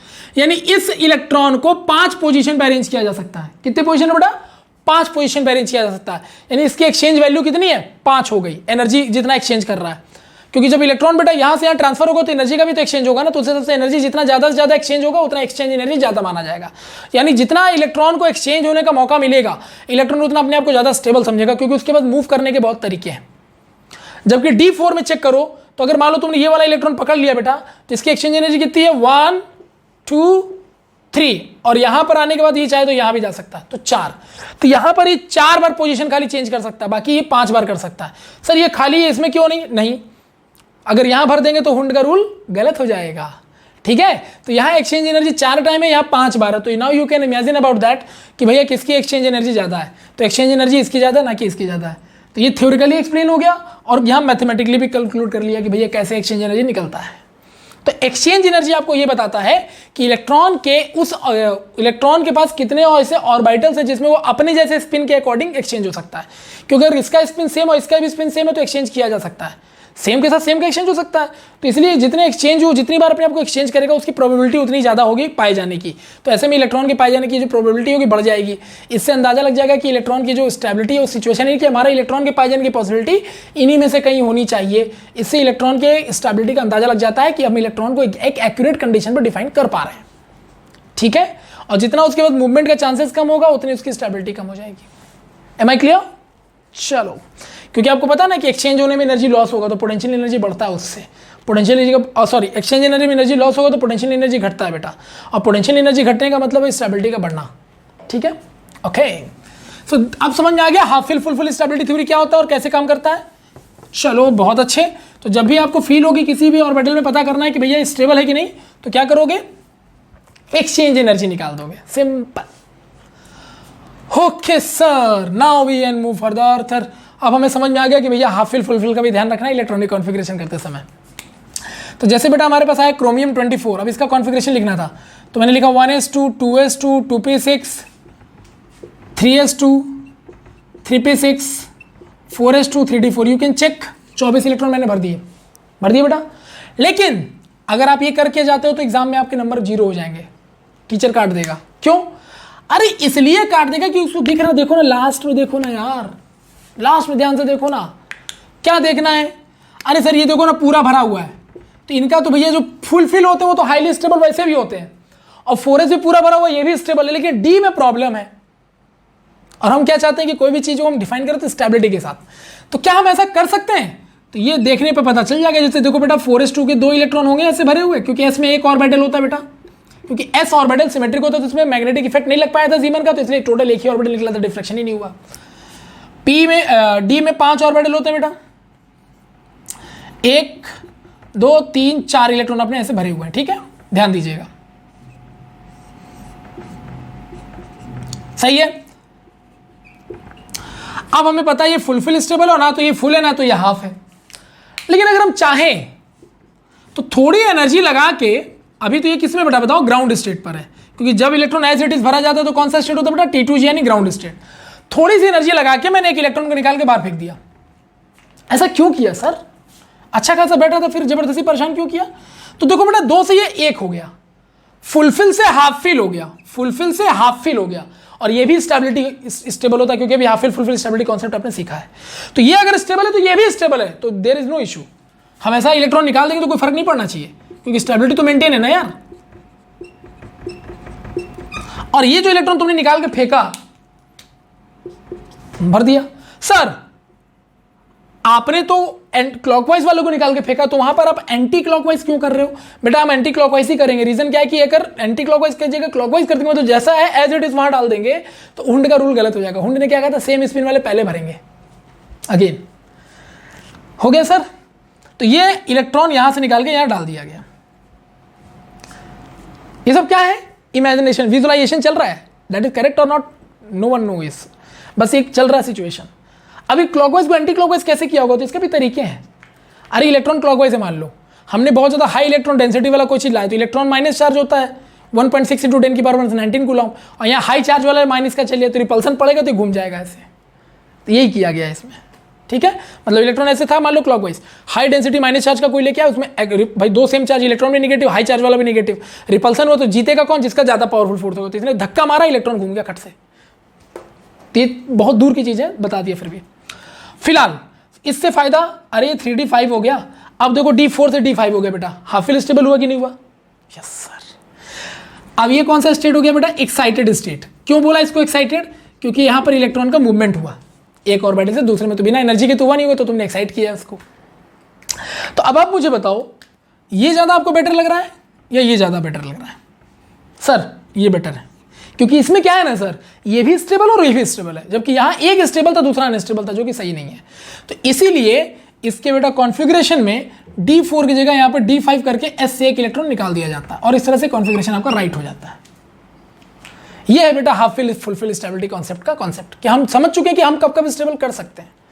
लेकिन ध्यान रखिएगा कि आप तभी करिएगा जब एक इलेक्ट्रॉन का मूवमेंट हो। अब ऐसा नहीं है कि पता चला यहाँ d3 था, तुम्हारा यहाँ 4s2 था। सोच के देखो तो, अगर लास्ट में ऐसा होता बेटा 4s2 होता और यहां 3d3 होता, तो क्या आप कैपेबल थे ये काम करने में? 1 2 3 4 5। अब आप कहोगे कि नहीं, इसको हमको हाफ फिल स्टेबल बनाना है, तो तुम दोनों इलेक्ट्रॉन को निकाल के फेंकोगे इधर, है ना? तो ये तो बर्बाद हो गया। अरे किसी की मदद करो तो ऐसे करो कि खुद तो कम से कम मेंटेन रहो। ऐसा थोड़ी ना कि खुद को बर्बाद करके दूसरे की हेल्प करनी होती है। ऐसे लॉजिकली नहीं है, लॉजिक ही कहीं नहीं है यार। तो भैया यहां से इलेक्ट्रॉन एक निकाल करके उसको दिया, क्योंकि हमें पता था कि एक इलेक्ट्रॉन निकालने से एस में कोई प्रॉब्लम नहीं आएगा, वो तब भी स्टेबल ही रहेगा हाफ फिल। लेकिन अगर यहाँ D3 को D5 करेंगे ना तो ये बेचारा बर्बाद हो जाएगा, और ऐसा बेटा मदद नहीं होता ना रियल लाइफ में ना इमेजिनरी लाइफ में। Is it clear? तो इसीलिए सिचुएशन के अकॉर्डिंग ही काम करिएगा। आपको लगता है कि बगल वाले ऑर्बिटल से एक इलेक्ट्रॉन निकाल के दूसरों को देने से कोई फर्क नहीं पड़ रहा और दूसरा वाला भी खुश हो रहा है, तो ऐसे में मदद करना चाहिए। लेकिन खुद को डिस्ट्रॉय करके दूसरों की मदद करना, दिस इज इम्पॉसिबल, ये लॉजिकल नहीं है। I hope it is clear to half fill fulfil concept. अब जब इस तरह का होता है ना, क्योंकि हमें क्या सिखाया गया, हमें सिखाया गया तो 1s2 2s2 2p6 3s2 3p6 4s2 3d4, लेकिन ये गलत निकल गया और ये सही निकल गया क्योंकि हाफ फिल कॉन्सेप्ट लग गया। तो ऐसे में कहा गया कि यार ये जो है ना कॉन्फ़िगरेशन, इलेक्ट्रॉनिक कॉन्फ़िगरेशन, जो ओरिजिनल अबोव प्रिंसिपल के कॉन्फ़िगरेशन उसको गलत साबित करके हाफ फिल फुलफिल नया कॉन्सेप्ट लगा दे रहा है। तो इसका मतलब ये अबोव प्रिंसिपल को प्रॉपर लेवल पे फॉलो नहीं कर रहा है, ऐसा मान लेना चाहिए। तो इसीलिए इसको बोल दिया गया एक्सेप्शन। लेकिन मैं आपको पहले बता चुका बेटा कि कोई दुनिया में कोई भी चीज़ एक्सेप्शन नहीं होती है। तो बताओ ये कॉन्फ़िगरेशन एक्सेप्शन क्यों हुआ? होना तो ऐसा चाहिए था, ऐसा क्यों हुआ? क्योंकि सर वो स्टेबिलिटी की तलाश कर रहा है सर, और दुनिया में मैं क्या सर, मैं होता तो भी उसकी जगह यही करता, मैं स्टेबल होने की कोशिश करता, तो उसमें एक्सेप्शन कहाँ से आ गया? तो ये एक्सेप्शन नहीं है बेटा, एक्चुअली में it is not an exception. इसके पीछे रीजन है कि ऐसा हुआ क्यों, समझ में आ गया? और जहां जहां जिन जिन एलिमेंट्स में ऐसा होता है ना कि एक इलेक्ट्रॉन निकल के इसमें जाता था कि स्टेबल हो सके, उनको ना तुम्हारी बुक वालों ने एक्सेप्शन बोल दिया है, लेकिन तुम्हें एक्सेप्शन नहीं समझना क्योंकि तुम्हें रीजन पता है। ठीक, अब वो कौन कौन से एलिमेंट होते हैं सर? ये अच्छा क्वेश्चन है। तो देखो वो कौन कौन से एलिमेंट होते हैं जहां पर क्रोमियम जैसा प्रॉब्लम आ जाता है और हमें एक इलेक्ट्रॉन निकाल के उसको stable half fill fulfil stable बनाना पड़ता है। तो मैं क्या कर रहा हूं कि सारे लिखवाने से अच्छा है कि मैं तुमको खट से एक बार बता दे रहा हूं। कहीं पर भी किसी भी क्वेश्चन में, IIT में, नीट में, कहीं पर भी क्वेश्चन आ जाए, बोर्ड एग्जाम में आ जाए, स्कूल एग्जाम में आ जाए, तुम रेडी रहोगे हमेशा। और ना हो तो तुम घर पे बैठ के आराम से, मैं लिख दे रहा हूँ, घर पे बैठ के कॉन्फ़िगरेशन करके चेक कर लेना हमने जो बात कही सही नहीं है। तो देखो बेटा, इन केमिस्ट्री,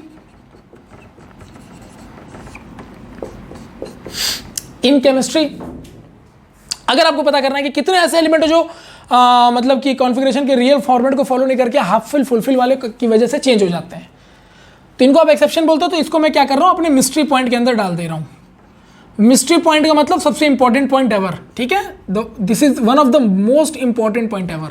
हम हर जगह जहां भी मिस्ट्री पॉइंट लिखें समझ जाइए कि that is the most important, उससे एग्जाम में क्वेश्चन आने के चांसेस बहुत ज़्यादा है। ठीक है, तो कौन कौन से एलिमेंट है सर जो क्रोमियम जैसा बिहेव करते हैं और हाफ फिल फुलफिल की वजह से स्टेबल होते हैं और नॉर्मल पैटर्न को फॉलो नहीं करते? तो ध्यान से सुनिएगा।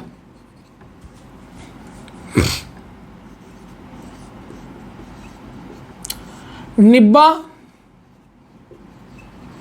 Mostly cry, निब्बा mostly cry,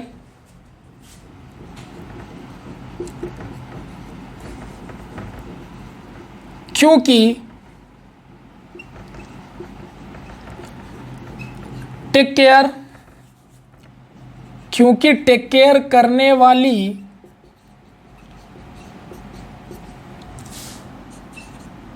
Ruby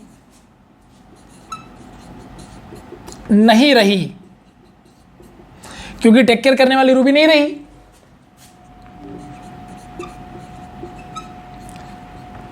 पैदल गई,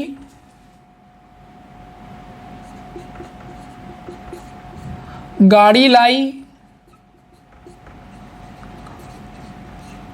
और पैदल गई और गाड़ी लाई और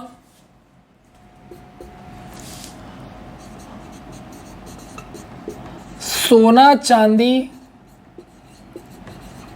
लेकर पलट गई। भैया आजकल के टाइम में यही चल ही रहा है ना? आजकल के टाइम में टू लव ऐसा ही होता है। क्या होता है टू लव? तो जितने निब्बा हैं जो टू लव करते हैं, मोस्टली क्राई, ज़्यादातर रोते ही रहते हैं। क्यों? उन्होंने तो टू लव किया, रो क्यों रहे हैं? तो निब्बा मोस्टली क्राई क्यों रो रहे हैं? क्योंकि टेक केयर करने वाली, भाई उसका देखभाल करने वाली भाई लड़की थी, उसके अलावा निब्बी थी कोई, तो निब्बा मोस्टली क्राई क्योंकि टेक केयर करने वाली रूबी, भाई उसकी गर्लफ्रेंड का नाम रूबी था, निब्बा का, निब्बी यानी जो थी, नहीं रही मतलब सर मर गई? नहीं रही। क्यों? पैदल गई, उसको छोड़ के गई, भाई इसको धोखा वोखा देके जो भी करके ब्रेकअप करके चली गई, पैदल गई और अपने किसी दूसरे बॉयफ्रेंड के साथ आई गाड़ी लेकर के, समझ रहे हो, मतलब ये बंदा इसके पास गाड़ी वाड़ी नहीं था, तो शायद इसी वजह से ब्रेकर ब्रेक हो गया होगा। तो पैदल गई, गाड़ी लाई, मतलब अपने दूसरे बॉयफ्रेंड से गाड़ी में बैठ के आई और सोना चांदी लेकर पलट गई। समझ रहे हो, मतलब उसको चीट वीट करके उसके पैसे वैसे लेके सोना चांदी जो भी था उसके लेके निकल ली। तो जब वो लेके पलट गई तो बेचारा रो रहा है, क्या करेगा। This is the true love now days, है ना। सो इसमें मैंने बना दिया, मतलब थोड़ा सार्केज्म वे में है, ध्यान रखिएगा। तो निब्बा, niobium, mostly molybdenum, cry chromium, मैंने बताया था अभी थोड़ी देर पहले, क्योंकि कॉपर, टेक केयर टेक्नीशियम, करने वाली रूबी रुडेनियम, नहीं रही मतलब रही यानी रोडियम, पैदल यानी पैलेडियम, गाड़ी यानी गैडोलिनियम, लाई यानी लेंथनम, और सोना यानी तो गोल्ड हो गया, चांदी मतलब सिल्वर हो गया, लेकर पलट गई। ये लो भाई, तो पलट गई, ये मैंने सेंटेंस पूरा करने के लिए लिखा है केवल। डन। तो क्या क्या है बताओ, कौन कौन से एलिमेंट है जिनके पूरी केमिस्ट्री में आप देखोगे कि इलेक्ट्रॉनिक कॉन्फ़िगरेशन में प्रॉब्लम्स आ जाते हैं हाफ फिल फुल फिल वाले कॉन्सेप्ट की वजह से। तो वो ये एलिमेंट है पूरी केमिस्ट्री में। तो अब आपका टेंशन खत्म। कहीं से भी कोई क्वेश्चन पूछ दे, बताओ भाई इनमें से कौन ऐसा जो इलेक्ट्रॉनिक कॉन्फ़िगरेशन के रियल पैटर्न को फॉलो नहीं करता। So this are the elements. याद करने का तरीका क्या है, निब्बा, मोस्टली, क्राई, क्योंकि, टेक केयर करने वाली, रूबी, नहीं रही, पैदल गई, गाड़ी लाई, और सोना चांदी लेकर पलट गई। I hope everything is clear.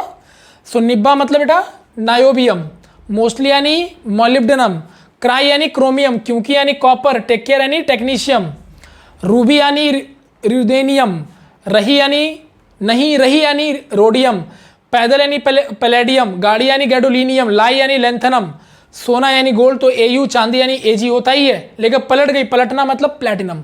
So all these elements does not define electronic configuration in a proper manner due to the half fill and full fill stability concept. Done?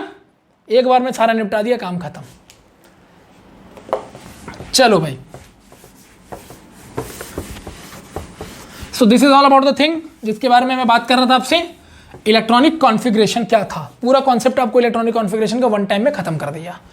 Now the question is कि electronic configuration करने से फायदा ये हुआ कि हमें पता चल गया कि जो सबशेल के अंदर ऑर्बिटल्स होते हैं उनमें इलेक्ट्रॉन्स कैसे होते हैं और किस सिचुएशन में स्टेबल होते हैं, किस सिचुएशन में अनस्टेबल होते हैं, चाहे वो एक्सचेंज एनर्जी से निकाल दें चाहे सिमेट्रिक थ्योरी से निकाल दें। डन। अब सर कॉन्फ़िगरेशन तो हमारा डन हो गया, अब क्या।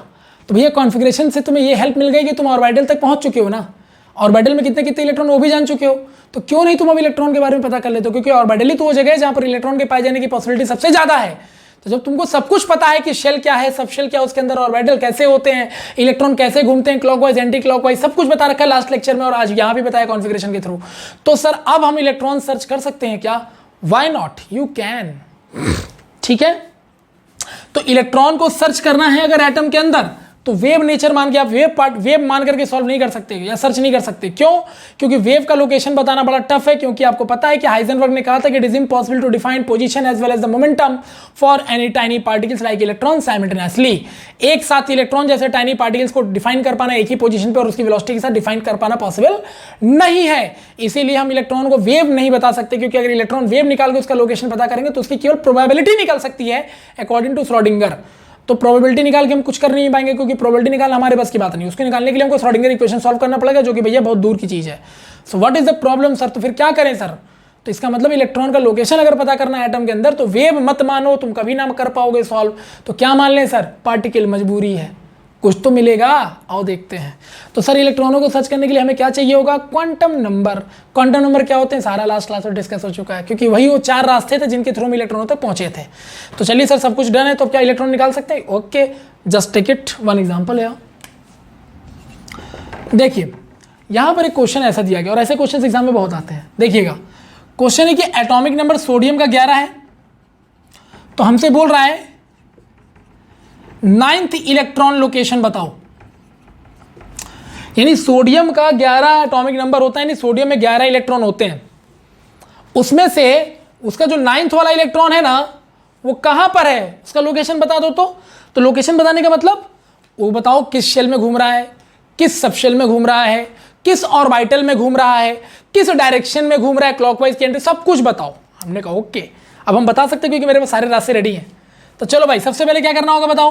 तो सर 11 इलेक्ट्रॉन है, पहले तो ये चेक करो कि 11 इलेक्ट्रॉन उन ऑर्बिटल में अरेंज कैसे हैं, तभी ना आइडिया लगेगा कि कौन सा इलेक्ट्रॉन देखना है। तो चलो 11 इलेक्ट्रॉन सोडियम का, इसका कॉन्फ़िगरेशन कर दो। अब समझ में आए कॉन्फ़िगरेशन का यूज क्या है, पूरा डिटेलिंग करने के लिए, ताकि हम इलेक्ट्रॉन के बारे में पूरी बता सकें। ये लो सर 11 भर गए। अब आपको ढूंढना कौन सा बेटा, नाइन्थ ढूंढो। तो नाइन्थ कहां मिलेगा सर, 2 2 4 6 10। ओके सर, नाइन्थ इसके अंदर होगा, नाइन्थ इसी के अंदर होगा ऑब्वियसली। जहां मिल गया उठा के बाहर फेंको इसको। लो सर, इसी में हमको नाइन्थ इलेक्ट्रॉन मिलेगा तो हम इसी की बात करेंगे। डन। चलो बताओ बेटा, ये क्या बताता है, एन। एन यानी शेल, प्रिंसिपल क्वांटम नंबर, यानी कौन से शेल की बात कर रहा है ये, सेकंड शेल। सेकंड शेल कौन सा होता है बेटा, एल। याद है ना, KLMN शेल्स होते हैं। यानी कि सर आपका जो सोडियम के में 11 इलेक्ट्रॉन है, उसका जो 9th इलेक्ट्रॉन है वो सेकंड शेल में घूम रहा है सर। किस शेल में घूम रहा है बेटा, सेकंड शेल में घूम रहा है सर। ओके, तो सबशेल बताओ, सबशेल कौन बताता है, एजीमुथल क्वांटम नंबर एल। बताओ बेटा कहां एंट्री मार रहा, पी पे, पी पे। और एल तो सर डायमेंशन बताता हो, तो पी का डायमेंशन क्या बताया था सर आपने लास्ट क्लास में, 1 डायमेंशनल। याद है ना, डम्बल शेप 1 डायमेंशनल। हाँ सर, ओके ओके ओके। तो एल 1 है सर इसका, मतलब ये पी सबशेल में घूम रहा है ना, वो तो यहां दिख भी रहा है। अच्छा, सबशेल के अंदर तो ऑर्बिटल होते हैं, जिसको जीमन इफेक्ट ने स्प्लिट करके दिखाया था। तो मैग्नेटिक क्वांटम नंबर क्या बताता है बेटा, ऑर्बिटल। मैग्नेटिक क्वांटम नंबर बताओ। तो बेटा अगर एल की वैल्यू 1 है तो उसकी स्प्लिटिंग होने के चांसेस कितने तरीके से हैं, 3। अगर एल की वैल्यू 1 यानी पी सबशेल ऐसे घूम रहा है और इसको मैग्नेटिक फील्ड में बेटा डाल देंगे तो ये एक यहां पर स्प्लिट हो सकता है, या तो यहां स्प्लिट हो सकता है। तो अगर स्प्लिट ना हुआ तो 0 स्प्लिट हो गया, ऊपर चला गया तो पॉजिटिव, नीचे चला गया तो नेगेटिव। 3 ही पॉसिबिलिटीज हैं। इन्हीं को बेटा मैग्नेटिक क्वांटम नंबर बोला था मैंने। तो इससे हमने निकाला था कि अगर एम निकालना है बेटा तो एम की वैल्यू -L से लेकर कहां तक होती है, +L। इसे बता रखा हूं ना मैं, क्यों -L से +L, अभी स्प्लिटिंग से दिखा दिया मैंने। तो यानी सर एल की वैल्यू अगर 1 है तो 1 की एम की वैल्यू हो जाएगी सर -1 0 +1। Yes correct. तो 3 ऑर्बिटल आ गए सर। लेकिन सर 3 ऑर्बिटल से मतलब नहीं, हमारा 9th इलेक्ट्रॉन कहां है, कौन सा ऑर्बिटल में है, किधर स्प्लिट कर रहा है जीमन इफेक्ट से। तो कितने इलेक्ट्रॉन भरे इसमें, 6। तो बेटा इस ऑर्बिटल को अगर ऑर्बिटल पता चल गया तो 6 इलेक्ट्रॉन भर दो। और हुंड ने कहा था बेटा झुंड नहीं बनाना, तो उसके अकॉर्डिंग भरना है। भर दिया 6। पहले बेटा एंटी क्लॉकवाइज भर दिए, फिर क्लॉकवाइज भर दिए, हो गए 6। अब क्वेश्चन ये कि सर हमारा कौन सा ऑर्बिटल, हमारा इलेक्ट्रॉन किधर स्प्लिट कर रहा है मैग्नेटिक फील्ड में, -1 यानी कि नीचे की तरफ, प्लस यानी कि मैग्नेटिक फील्ड में ऊपर की तरफ कार्टेशियन प्लेन में, या 0 मतलब डिफ्लेक्ट ही नहीं कर रहा मैग्नेटिक फील्ड में। ठीक है, तो सर 9th इलेक्ट्रॉन ढूंढना है ना, तो देना ध्यान देना, 2 और 2 4 तो सर तुम पहले काउंट करके बैठे हो, 2 और 2 4 हो चुका, और 9 इसी 2p6 के अंदर 9th होगा ना, तो 2 और 2 4 हो चुका बेटा। तो अब काउंटिंग आगे शुरू कर दो। काउंटिंग कैसे करेंगे, जैसे इलेक्ट्रॉन भरते हैं हुंड के रूल से। तो 2 और 2 4 हो चुका, 4 के बाद बताओ बेटा, 4 के बाद बताओ। तो सर ये 5, फिर ये 6, फिर ये 7। देखो मैं वैसे ही भर रहा हूं जैसे इलेक्ट्रॉन भरा गया है, ये नहीं कि 1 2 3 ऐसे कर दोगे, नहीं, जैसे फिल करोगे हुंड के रूल से वैसे ही काउंट भी करोगे। तो 2 और 2 6, सॉरी 2 और 2 4, 4 के बाद ये 5 6 7, ये 8, और ये रहा बेटा 9th। ये देखो ये मिल गया तुम्हारा 9th, मिल गया। यानी कि सर ये 9th हमारा यहां पर है, तो इसके लिए m की वैल्यू कितनी बेटा, 0। तो इसका मैग्नेटिक क्वांटम नंबर 0 आ गया। मैग्नेटिक क्वांटम नंबर 0 आने का मतलब ये है कि ये वो वाला ऑर्बिटल है जो डिफ्लेक्ट नहीं कर रहा मैग्नेटिक फील्ड में, जो 0 है, विदाउट डिफ्लेक्शन सीधे चलता चला जा रहा है। ये वो फाइन स्पेक्ट्रम लाइन से, यहां पर इलेक्ट्रॉन ऐसे हैं, जीमन इफेक्ट। मजा आ रहा है, m0 है सर। यानी सर हमारा जो इसका जो 9th इलेक्ट्रॉन है सर सोडियम का, वो सेकेंड शेल L में, पी सबशेल में, without deflection in magnetic field, without deflection in magnetic field 0 orbital में पाया जा रहा है। अब इसका स्पिन क्वांटम नंबर, ये 2 चीजें तो चल पता, 3 चीजें पता चल गई। स्पिन क्वांटम नंबर, तो जहां ये पाया जा रहा है सर वो ऐसे है, ऐसे है। तो ऐसा मतलब सर ये तो क्लॉकवाइज होता है सर, ये क्लॉकवाइज वाला होता है। तो क्लॉकवाइज को बेटा किससे दिखाते हैं, -12 से, मैंने लास्ट क्लास में बताया भी था। ये लो, तो सर ऐसे में जो सोडियम इलेक्ट्रॉन, सोडियम एलिमेंट उसका जो 11 इलेक्ट्रॉन, उसका जो 9th इलेक्ट्रॉन है, सेकेंड शेल में, पी सबशेल में, without deflecting magnetic field 0 orbital में, क्लॉकवाइज डायरेक्शन में घूम रहा है। ये लो सर बता दिया पूरा लोकेशन, एग्जैक्ट लोकेशन 1 टाइम पूरा क्लियर हो गया। 1-2 बार वीडियो को पॉज करके ध्यान से देखिएगा, मैंने जो बताया बहुत मजा आ जाएगा आपको एक बार में। तो लो सर 11 इलेक्ट्रॉन होते हैं, उसमें से हम आराम से 9th इलेक्ट्रॉन का लोकेशन निकाल के बाहर फेंक दिए। ये लेकिन हम कर पा रहे हैं, जब हम इलेक्ट्रॉन को एक पार्टिकल जैसा बिहेव करा रहे हैं। वेव होता ना तो वही इतनी प्रोबेबिलिटी होती है, हम सोच भी नहीं पाते, फिर श्रोडिंगर इक्वेशन सॉल्व करते, उतना हमारे बस का है नहीं। ठीक है, चलो, तो इस तरह के क्वेश्चंस आपको दिख जाएंगे। जहां पर आपको किसी भी एलिमेंट का कोई भी इलेक्ट्रॉन लोकेशन पता करने के लिए आपको बता देगा। इस पर हम लोग बहुत सारे क्वेश्चंस करेंगे प्रयास वाले सेक्शन में, क्योंकि अभी हमारा आधार कॉन्सेप्चुअल चल रहा है, तो फिर भी मैं बता दे रहा हूं। ऐसे ही बेटा मान लो एक क्वेश्चन आपसे और पूछा जा सकता है, ठीक है, बोलेगा इफ n इक्वल टू 3 तो l की वैल्यू बताओ। इफ n इक्वल टू 3 तो l की वैल्यू बताओ। तो ये सब तुम खुद भी कर सकते हो, इसका शॉर्ट ट्रिक भी दे सकता हूं, लेकिन पहले मैं समझा देता हूं। बेटा n3 बोला है, n3 मतलब शेल्स कितने बोले हैं? 3। तो बताओ n इक्वल टू 3 यानी शेल्स 3 तरह के। तो 3 तरह के सेल कौन कौन से हो सकते हैं बताओ तो ऑर्बिटल के पॉइंट ऑफ व्यू से? या तो 3s, या तो 3p, या तो 3d। यानी थर्ड शेल का s सबशेल हो सकता है, थर्ड शेल का p सबशेल हो सकता है, थर्ड शेल का d सबशेल हो सकता है। तो सबशेल्स अगर अलग अलग होंगे तो ऑर्बिटल भी तो अलग अलग होंगे, और इलेक्ट्रॉन तो मेरा ऑर्बिटल में होता है। तो फिलहाल अगर उसने n इक्वल टू 3 बोला तो बताओ उसमें कितनी पॉसिबिलिटी हो सकती है सबशेल्स की? तो 3 पॉसिबिलिटी मैंने तीनों लिख दी है। 3f तो होता नहीं, आपको पता ही कि f फोर्थ वाला सबशेल होता तो 4 से शुरू होगा। 3 पॉसिबिलिटी होगी बेटा, ठीक है। तो इसमें क्या निकालना है? l क्या बताता है? सबशेल। ओ तो 3 सबशेल, ये जो देखो 3 क्या है? शेल है। और इन तीनों शेल में कितने सबशेल्स पॉसिबल है बेटा? 3 है ना, दिख रहा है ना आपको? 3 सबशेल पॉसिबल है, s subshell, p subshell, d subshell. तो l की वैल्यू बेटा कितनी आ गई? 3। l तो सबशेल बताता है, तो अगर आपके पास शेल की वैल्यू 3 है तो सबशेल की वैल्यू भी 3 होगी। क्यों? क्योंकि सबशेल ही तो शेल को बनाते हैं, तो जितने शेल होंगे उतने सबशेल्स होंगे। तो ऐसे में बेटा ये आंसर तो मेरा आ गया। लेकिन शॉर्ट ट्रिक अगर हम बात करें तो आज के बाद याद रखिएगा, अगर n की वैल्यू x है तो l की वैल्यू भी x होगी। तो ये क्या, आपका टाइम बचाने के लिए डायरेक्ट आंसर निकाल के खट से बता दो, आपका आंसर गलत हो ही नहीं सकता। और किसी ने पूछा एक्सप्लेन करो, then you can also explain it, कि अगर 3 शेल हैं तो 3 सबशेल की पॉसिबिलिटी, क्योंकि 3s 3p 3d होगा, तो 3 सबशेल हमें दिख भी रहे हैं s p d, तो n की वैल्यू 3 आया। शॉर्ट ट्रिक भी रेडी है, एक्सप्लेनेशन भी क्लियर है, ठीक है सर, ये भी डन हो गया। अच्छा सर मान लो, ध्यान से समझना भाई, अच्छा सर मान लो अगर ऐसे दे देता क्वेश्चन तो n की वैल्यू 3 और m की वैल्यू पूछ लेगा, तब सर बेटा देखो m की वैल्यू पूछने का मतलब तुम्हारे दिमाग में आ गया कि m तो ऑर्बिटल ओरिएंटेशन बताता, तो यानी ऑर्बिटल पूछ रहा है। अभी पिछली बार सबशेल पूछा था, इस बार ऑर्बिटल पूछ रहा है। तो n इक्वल टू कितना बेटा? बेटा 3। तो कितनी पॉसिबिलिटी है? 3s 3p 3d। सर ये s p d तो सबशेल्स होते हैं, सबशेल की स्पेक्ट्रम लाइंस को तो स्प्लिट करके ऑर्बिटल निकाला गया। तो s में कितने ऑर्बिटल होते हैं बेटा? 1। p में डिफ्लेक्शन से कितने ऑर्बिटल मिले थे? 3। और बेटा d में डिफ्लेक्शन से कितने मिले थे? 5। क्योंकि हुंड के अकॉर्डिंग एक ऑर्बिटल में 2 ही इलेक्ट्रॉन हो सकते हैं, तो d में 10 इलेक्ट्रॉन होगा तो 5 ऑर्बिटल की जरूरत पड़ेगी। p में अगर 6 इलेक्ट्रॉन हो तो 3 की जरूरत पड़ेगी, s में 2 होते तो 1 ही की जरूरत पड़ेगी। ये सब तुमको पहले से लास्ट लेक्चर बता चुका हूं। तो अब बेटा हमें इस बार सबशेल नहीं निकालना था, ऑर्बिटल निकालना था। बताओ कितने ऑर्बिटल? एक इसका एक ऑर्बिटल, 2 3 4 5 6 7 8 9 9 ऑर्बिटल से सर टोटल पॉसिबिलिटीज हैं। तो इसका मतलब है कि सर यहां पर अगर n 3 है ना तो m 9 हो जाएगा, वो दिखाई भी दे रहा आपको। डन, तो पूरा एक्सप्लेन भी कर दिया। अब शॉर्ट ट्रिक, अगर n की वैल्यू x है बेटा तो ऑर्बिटल की वैल्यू हमेशा x² हो जाएगी।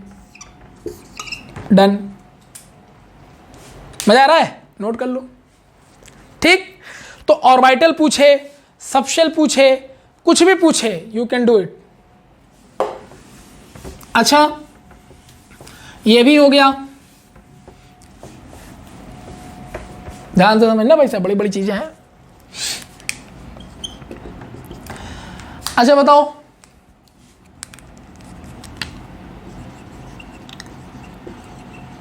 विच वन इज इनकरेक्ट? पहला option n equal to 1, l equal to 0, m equal to 0, s equal to -1/2, n equal to 2, l equal to 1, m equal to 0, s equal to +1/2। खाली ये check कर लो कौन possible नहीं है, उसके हिसाब से तुम आंसर निकाल दोगे। ठीक है बेटा, and the fourth option is n4 l0 m0 s -1/2। अब ऐसा क्वेश्चन आता है कि इनमें से कौन सा पॉसिबल हो सकता है, किसी भी इलेक्ट्रॉन का लोकेशन अगर निकाल के रखा, मान लो ये किसी इलेक्ट्रॉन के लोकेशन हैं, 4 ऑप्शन दिए गए, बताओ कोई सही कौन सा है, गलत कौन सा है। तो सर n अगर 1 है तो l1 0 हो सकता है, क्योंकि 1s नाम की चीज होती है, और l0 तो m तो 0 ही होगा, क्योंकि -l से +l जाओगे तो 0 ही आएगा, और s बेटा -हाफ, तो s -half +half -half +half, तो ये तो पॉसिबल होता ही है, ये सबको पता है, क्लॉकवाइज एंटी क्लॉकवाइज होता है, इस पर तो लड़ाई करनी नहीं है। तो ये तो सही दिया है सर। n2 हमें तो इनकरेक्ट देखना है ना, तो ये आंसर गलत है क्योंकि ये सही है। N2L1, N2 और L1 का मतलब 2p, करेक्ट। अगर बेटा L1 होगा तो M 0 हो सकता है ना, कि L इक्वल टू अगर 1 होगा तो M की वैल्यू -L से +L तो 0 आएगा। यस सर, ये भी करेक्ट है। तो हमें तो इनकरेक्ट देखना, तो ये भी गलत हो गया मेरा ऑप्शन। N3L2, N3L2 मतलब D, 3D, यस 3D तो होता ही है यार। L2 तो M -3, तो L अगर 2 है तो M की वैल्यू बेटा -L से +L यानी -2 से +2 होगा, तो उसमें -3 कहां से आ गया? यही आंसर है, डन। तो इनकरेक्ट बोला था ना, तो C इज द इनकरेक्ट, क्योंकि ये पॉसिबल नहीं है, क्योंकि अगर L की वैल्यू 2 होगी तो M -3 कैसे हो जाएगा? क्योंकि L की वैल्यू 2 जो होती है उसमें M जो है M की वैल्यू जो होती है वो L के रेंज पर डिपेंड करती है, तो L का रेंज 2 है यानी -2 से +2 ही हो सकता है, -3 तो वहां पॉसिबल ही नहीं है। ऐसे क्वेश्चन एक समय था कि बहुत आया करते थे, ठीक है।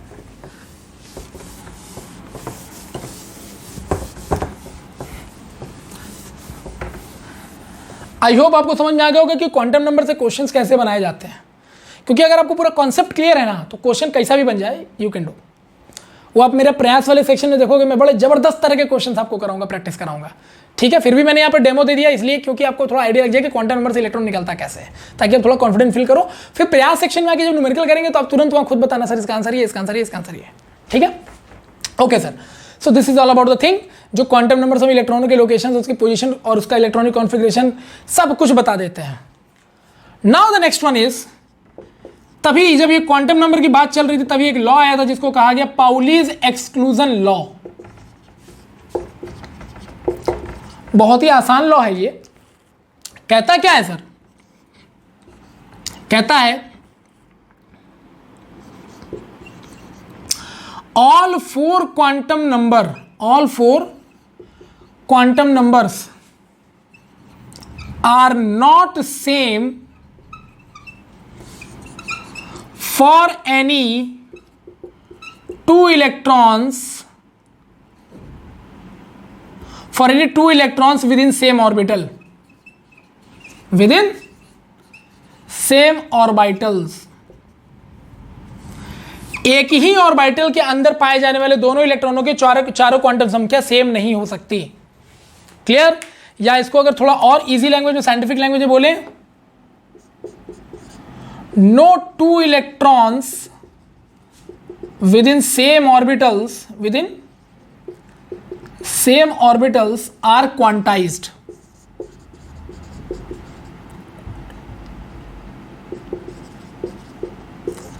ठीक है भाई साहब?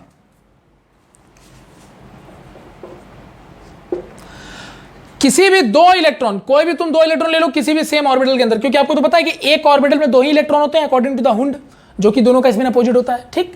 तो एक ऑर्बिटल के अंदर जो भी किसी भी ऑर्बिटल के दो इलेक्ट्रॉन उठा लो, उनके चारों क्वांटम नंबर बेटा सेम नहीं हो सकते। तो चारों क्वांटम नंबर सेम नहीं हो सकते, इसका मतलब क्या हुआ कि वो क्वांटाइज नहीं हो सकते, यानी कि are quantise. No two electron with in same orbital are quantise. कोई भी दो इलेक्ट्रॉन एक ऑर्बिटल के क्वांटाइज नहीं हो सकते। क्वांटाइज होने का मतलब एनर्जी से रिलेट कर गया, मतलब वहां पर एनर्जी सिमेट्रिक होनी चाहिए, लेकिन किसी भी दो इलेक्ट्रॉनों का एनर्जी लेवल कभी सिमेट्रिक नहीं हो सकता विद इन सेम ऑर्बिटल, ठीक। तो सर या तो ये कह लो या तो ये कह लो, दोनों लैंग्वेज इजी है, लेकिन ये थोड़ा ज्यादा साइंटिफिक लैंग्वेज है, जबकि ये बड़ा इजी समझ में आ रहा है कि किसी भी एक ऑर्बिटल के दोनों इलेक्ट्रॉनों के लिए चारों क्वांटम संख्या सेम नहीं हो सकती, बराबर नहीं हो सकती, या क्वांटाइज नहीं हो सकती, क्योंकि जब एनर्जी लेवल बराबर नहीं होगा तो फिर क्वांटाइज कैसे हो जाएगा? क्योंकि क्वांटाइज होने का मतलब एनर्जी फिक्स होना होता है, ठीक। तो इसका मतलब सर जरा समझाना। तो जो डेफिनेशन इसने बोला ना, उसको जैसा बोला वैसे फॉलो कर दो, आपका आंसर आ जाएगा। मतलब जैसे मान लो बेटा तुमने 4s2 नाम का एक ऑर्बिटल लिया, 4s2 लिया, तो 4s2 में बेटा आपको पता है s में दो इलेक्ट्रॉन होंगे इस तरह से, करेक्ट। चलो एक बार ना इस इलेक्ट्रॉन का लोकेशन निकालते हैं। चलो तो बताओ, n की वैल्यू 4, ओके सर। l की वैल्यू s में एंट्री कर रहा है, तो s तो सिमेट्रिक होता है, तो जीरो की कोई डायमेंशन होता नहीं, स्फेरिकल है। m की वैल्यू, तो सर अगर l 0 है तो m भी तो 0 ही होगा, क्योंकि -0 से +0 रेंज होता है, तो 0 ही रहेगा, और 0 होना भी चाहिए क्योंकि एक ही ऑर्बिटल बेटा, ठीक, विदाउट डिफ्लेक्टिंग। अगर इसको जीमन इफेक्ट से मैग्नेटिक फील्ड में पास करें तो जीमन को कोई डिफ्लेक्शन नहीं दिखाई दिया, यानी कि सीधे से सिंगल ऑर्बिटल। s, हम कौन सी इलेक्ट्रॉन की बात कर रहे हैं बेटा? इसकी। तो पहला इलेक्ट्रॉन तो एंटी क्लॉकवाइज होता है, तो s = +1/2 निकल के चारों क्वांटम नंबर, यानी 4s2 ऑर्बिटल के इस इलेक्ट्रॉन का लोकेशन आपने निकाल दिया। अब और बेटा इसका निकालते हैं, सेकंड वाले इलेक्ट्रॉन का लोकेशन निकालते हैं। तो सेकंड वाले इलेक्ट्रॉन का लोकेशन है तो n तो 4 ही रहेगा, क्योंकि बेटा ऑर्बिटल तो सेम ही है। एल भी वही रहेगा क्योंकि बेटा सबशेल भी सेम ही ऐसी है, और एम भी बेटा सेम रहेगा क्योंकि ऑर्बिटल तो सेम ही है, और बेटा स्पिन क्वांटम नंबर चेंज हो जाएगा क्योंकि ये हो जाएगा, क्योंकि बाद वाला जो है ना क्या है, देखो तो ये बाद वाला कैसा है, क्लॉकवाइज है। So you can C 3 quantum number तो इसके सेम आ रहे हैं, लेकिन चौथा वाला जो है डिफर कर गया।